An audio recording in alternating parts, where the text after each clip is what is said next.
मित्रांनो, बघा कोणाचाही वाढदिवस असू द्या, तुम्हाला बॅनर दिसतं, एखाद्या नेत्याचा वाढदिवस, मित्राचा वाढदिवस असू द्या, त्या बॅनरवरती तुम्हाला अभिष्टचिंतन हा शब्द दिसतो.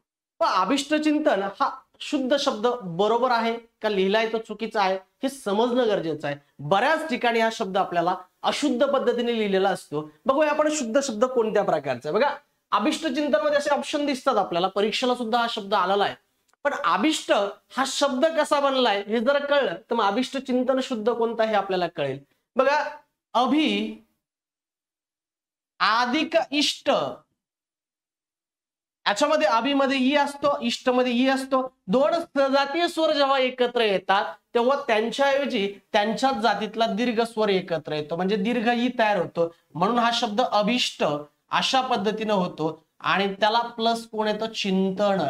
म्हणजे अभिष्ट चिंतन मध्ये भची वेलांटी दुसरी पाहिजे.